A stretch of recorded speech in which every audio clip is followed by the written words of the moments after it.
Yo, what's up, guys? Walt here. So I get a ton of questions, and earlier today I shout out the Ask Me Anything, and I'm going to answer them all. And then I'm going to go to my website, which has a ton more questions. So let's. The earlier video I did was 30 minutes long, and since Tumblr has a 5-minute limit, I'm going to try and zap through these for you guys. So okay, URLs. Thank you. That's very nice of you. Let's see. I read your recent post about you are asking for a question. We'll have a question for you. If you could play one piece of music for the rest of your life, and the power of music was fueled by the launch of a UFO into space, but the UFO launch would have caused a massive galactic war. Would you have played one instrument, or would you travel? The answer is I would travel. The answer in that scenario is always travel and explore. You can never explore too much. Okay, so next question. Do you remember the first song or piece of music you ever wrote, composed? I don't remember the first song I ever wrote. The first song I ever played on guitar was Pearl Jam Footsteps. First song I ever wrote, I don't remember the first song I ever wrote, or even the first song I ever arranged for an orchestra. Do you do transposition? I mean, we're talking about that was like 15 years ago. Do you do transpositions for concert bands? I don't. I don't do any. I don't do any outside work. Share your honest thoughts about cheese. I love cheese. It's the coolest. Anything dairy. I love cheese and milk and pizza and the whole thing. It's amazing. For your video, in what ways might you sometimes change the music from or original to your arrangements? What recording software do you use? Because normally programs like MuseScore and Sibelius have awful sounding instrument tracks. I use Sibelius to write my music. I use Digital Performer 7 to sequence my music, and I use Pixelmator to make like my cover art, like my CD cover art, and all the pictures and stuff that I do. Do you have? Oh, the first question. Sorry. Oh, by the way, MuseScore isn't, don't, I want to do MuseScore, and don't do Sibelius 7. Do Sibelius 6, because Sibelius 7 sucks. It's the worst. Don't get it. In what ways might you sometimes change the music from the original? Well, there's a lot of ways you can change it. You can make a piece of music sound faster. You can change the tempo, faster, slower. You can make it sound loud or slow. You can even something as simple as a drum hit, like if a drum pattern goes but then you change it to like that little cymbal hit, like just that alone in itself changes the entire context of those drums and the entire foundation of the piece of music. So but there's a lot you can do. You can make it, you can make the music tremolo. You can make a crescendo go slower. You can make it quiet and just put in a moment of silence before picking it back up again. Like that silence right there, that's some, silence is very, very powerful, and I don't think composers use it enough. Do you have a release date for your Newton piece? I don't, but it should be. I'm going to say this week. Yeah, I'm gonna say this week. Okay, so now into the questions. Let's go directly to the questions. Let's see. All right, so here we go. Did you watch the latest Doctor Who? I didn't. I can't watch shows because I have to spend my time rather than consuming content, I have to create it. So, what's your favorite orchestra-related joke? Best joke that I like, because I'm a guitar player. It's not really orchestra, but in terms of guitar, how do you make a guitar player stop playing? And the answer is you put sheet music in front of them, which I think is very funny. How do you feel about people who mix CDs to give to friends, just as gifts? I think that's awesome. I went to school in Philadelphia, and I saw the whole remix scene. It all started that way. I think it's fine. Whatever makes you happy. Do you have any advice for people who want to learn how to compose or arrange? Yeah. There's two. So there's two tips. One is have your own sound, and what I mean by that is like don't. Okay, so like Hans Zimmer says, don't worry about trying to make a sound.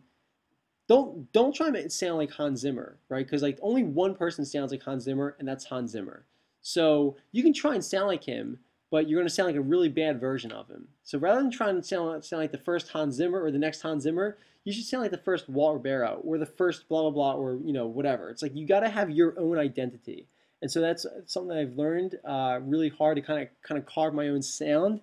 and that's what I do. You know, that's what I do now. My hair is just a mess. Um, it's crazy. It's getting so long. Um, so that's what I do. You know, and I spend a lot of time trying to perfect my sound and kind of identify my sound. And people hear a song, they say, "Oh, is that you know is that a Walt Ribeiro track?" And you know, it's like at least that's how I would imagine it. I try and have a very unique style in my arranging and within the actual sound recording, and you know, with the mixing. Do you have any advice for people who want to learn? Okay, so that's the when inspiration strikes you, do you carry a recorder? My recorder is actually my phone, and I used to have an expensive recorder, and part of the reason why I pay the premium to have a phone like this is because um, what do you call it?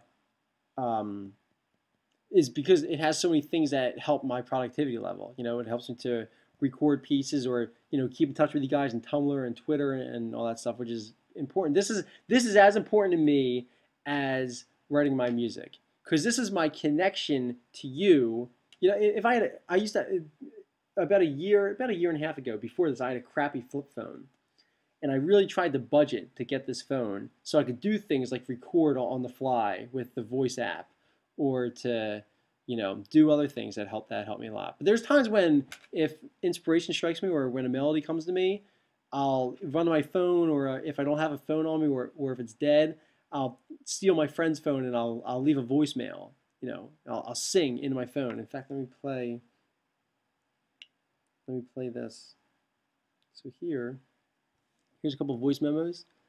Here's one from 8:28 at on Christmas Eve. 8:28. Okay, so when I say 4 and 1, that's the beat. 1, 2, 3, 4, and 1. So I take little notes like that. So that's what my pieces sound like. When inspiration strikes you, do you care? Okay, so have you ever orchestrated a Foo Fighters song? I have. I orchestrated Foo Fighters Everlong, which is on my music page. Do you teach music? I do. I used to teach music on my YouTube page. Here we go, YouTube. And here, you know, 20,000 subscribers. I did it every day. I've done, you know, hundreds of tutorials. I did a video lesson every day. I just wasn't passionate about it. You know, it's like I really missed writing orchestra music and connecting with the community around orchestra music. So that's what, you know, I'm in focus mode with this. For Newton, how did you go about changing it from a cover song to an original piece? In an original, so here, let me show you. In a piece of music, you have chords, okay, and then you have the melody up top. Okay, so the way you have to change it in order so that you don't get sued is you have to change the chords and the melody. And so there's other things that you can't copyright in a piece of music, like for example a drum rhythm, unless it's like sufficiently original, which most are usually just like a 4/4 hit. So there's things like that you don't have to change, but for the most part, I had to change. I mean, to the point that it doesn't even sound like the same song. The chords, the melody, and the arrangement.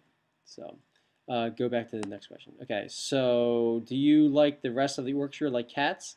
I love the orchestra. The orchestra. I love the internet. You know, I'm all about it. However, I don't own any pets. I don't have a cat or a dog or anything.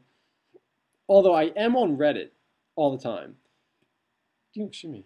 I am on Reddit all the time, and you know, so I mean, I see cat jokes a lot. So, but you know, I mean, you know, that's that. I did have a bunny. I had a pet bunny when I was younger, but it died. It got a parasite, and his name was Augie because we got him in August, and he was the coolest bunny in the entire world. Um, that was like probably I was like 6 years old. You must get dozens and dozens of song requests every video. How do you decide which ones to orchestratify? There's a couple ways. The main way is like copyright, if I can get the licenses or not. Traction, in terms of like, is it a popular song? Are people requesting it? Another thing that I consider is it fun to arrange? Like, will it sound good in my head? Do I hear like a sexy arrangement? And if it's not, then I don't do it.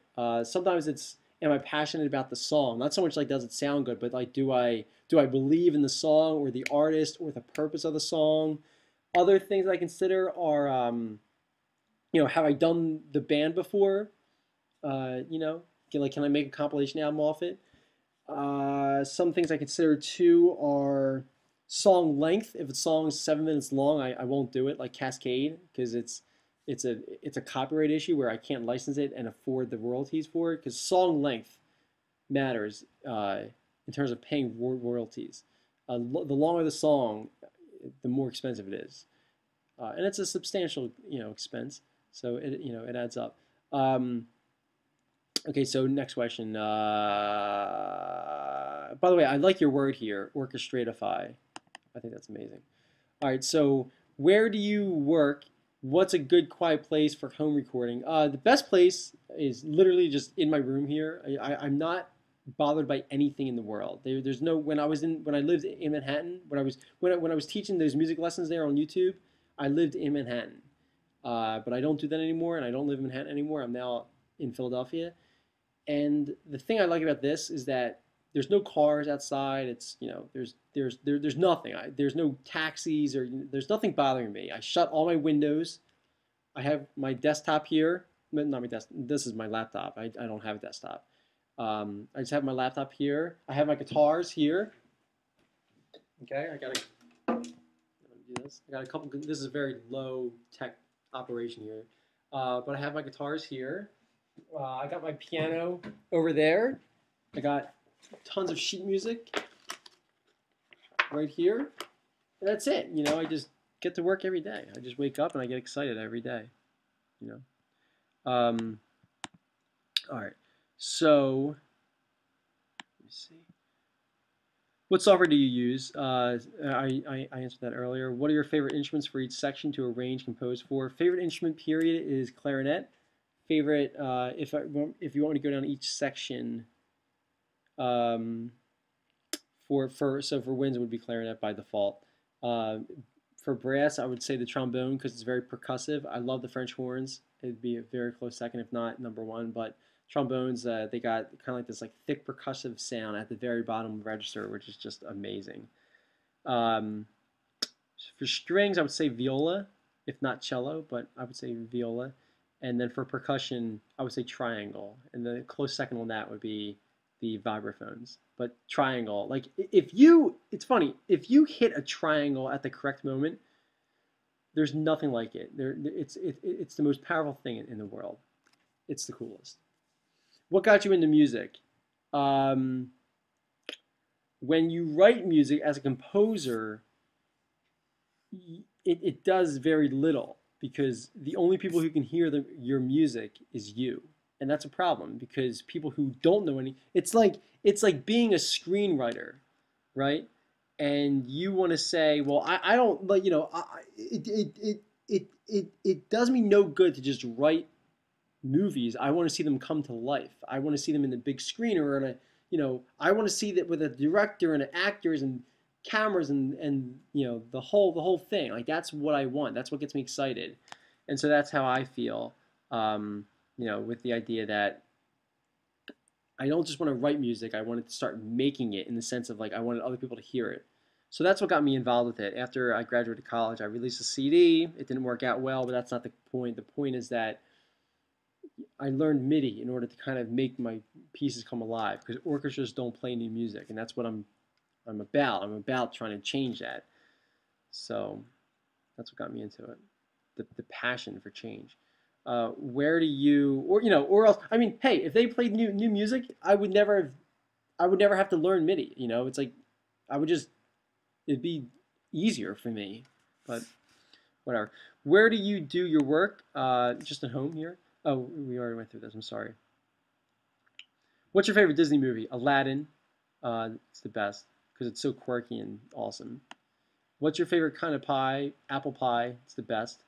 What are your feelings on pudding? I'm not a pudding guy. I feel like pudding is a really bad version of yogurt, which is also a really bad alternative to ice cream.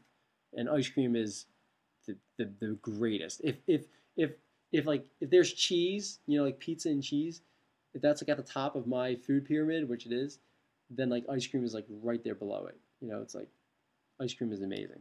How long does it take to finish a song? About a week. I explain more in this. I'll put a link below in the video, but I'll explain more in this. About this idea. It's about a week. It's about 60 hours per song, so it's a 10-hour day. But then because I'm licensing it, I'm mixing it, mastering it, I'm writing it. And so first I'm transcribing it by ear, so I have to write it down. Then I have to arrange it, on a piano, and then I have to orchestrate it. Then I got to sequence it. Then I got to mix and master it, bounce it, upload it, and then tell everyone about the song, and then do it the same thing next week. And that's then I still have to license it, and then pay royalties on it. So all in all, it's a pretty heavy duty operation for just one person. But I'm trying to make it work. How long does it? Okay, so how much music could a Walt Ribeiro make if Walt Ribeiro made lots of music? I would say one a week. That's it. In a year, the answer would be 52. At least that's the goal. What do you wish to remake but cannot? Gravity Falls. I did it. They heard it. They loved it. I can't legally release it yet, and it sucks. They feel bad too. Like Disney's like, really sorry to tell you this, but we didn't release a song yet. It stinks. But hey, I'm cool with it. It's not a big deal. It's not the end of the world. So when it happens, it happens. If it happens, but I don't know. Oh, I'd also like to ask what advice you'd give to someone who'd like to learn to start orchestrating. Best advice, yeah. Don't just try and learn by experience. Yeah, you get that.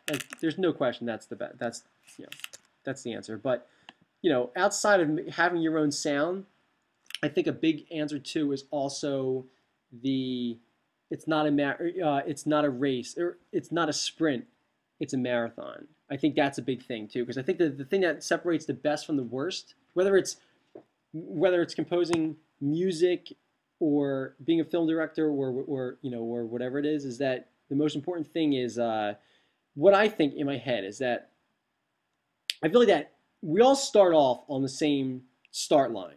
Before someone shoots the gun, get on your start, get on your market, set, go, boom, and then everyone's off to the races when they're born to decide where they want to go.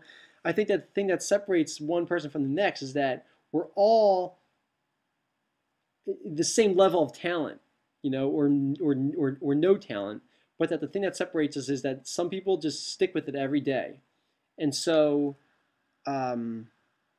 I feel like that's what separates me from a lot of people, is that I don't think I'm the best arranger in the world. I don't think I'm the best mixer or best anything. The only thing that separates me from other people, or separates a basketball player or a painter or anything, is that the idea that when the other people are sleeping, because maybe they didn't feel like practicing that day, or maybe they're goofing off in college, or they're going to a party, or whatever, they get hung up on something.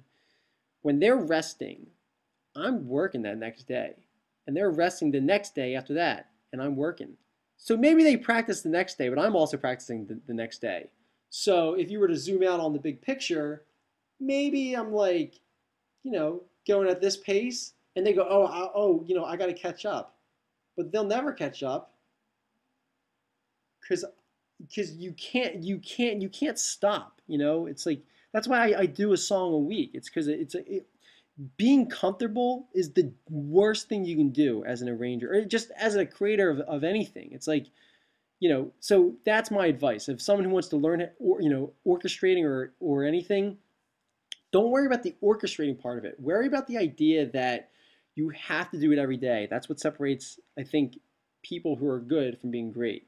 And I don't think I'm great, but I think that my passion and drive to do things daily, and to wake up every day and really hustle, is, it's the only thing that's gotten me from point A to point B. Favorite book author. Favorite book, without a doubt, is Neil Strauss, The Game.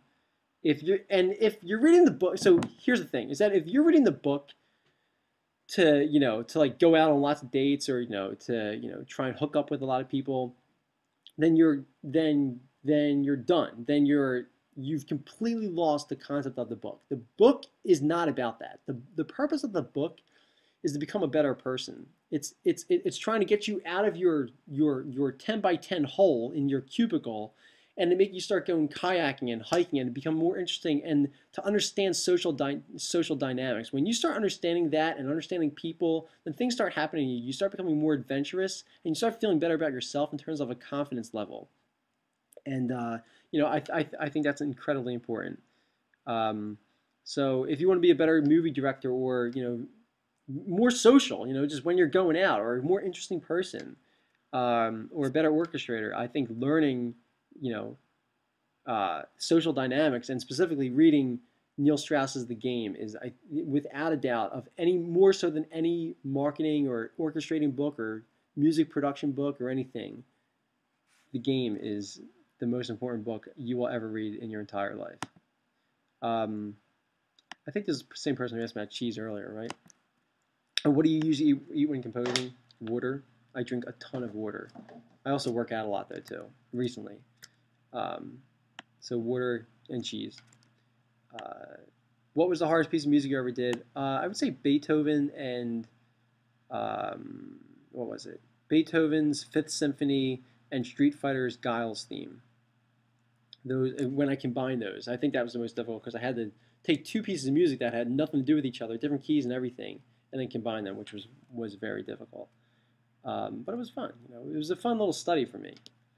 Well, what is your daytime job? This is it. What is your favorite video game soundtrack? Favorite video game soundtrack is Final Fantasy. Anything by Nobuo Uematsu is the best. And so why? The reason why is because the progressive state of it, where I feel like that a lot of music is what do you call it? Like very simple, like very like F chord, C chord, D chord. But I feel like that Final Fantasy is very progressive, like that the bass lines are crazy, the percussive rhythms are very adventurous, and not only from an academic standpoint, is that interesting? Because it is. I mean, an academic person is going to think very highly of that music because it's not very cookie cutter.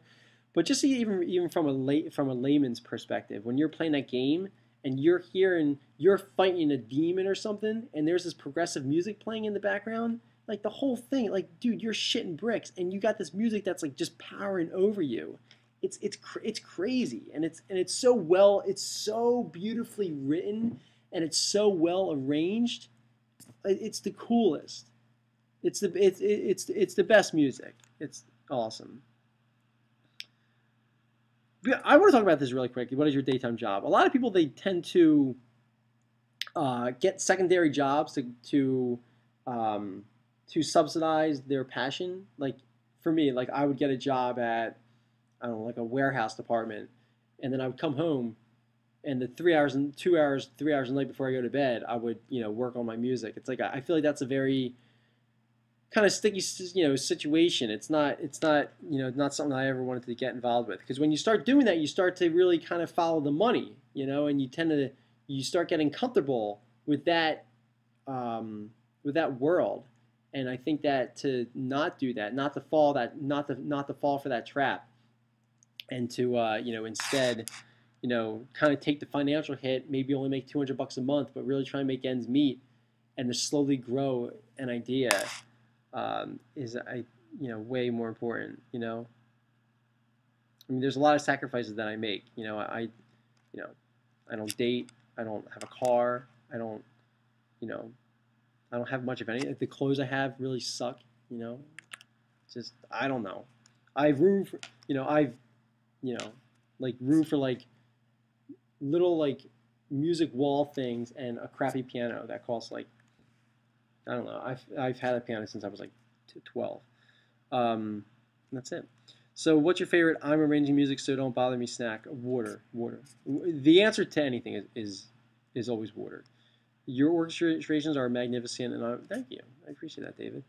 And I'm sure you've answered this before, but okay, so I did answer that before. What is your quest? The quest is to change the world, make orchestras play new music. Favorite genre to compose? Techno.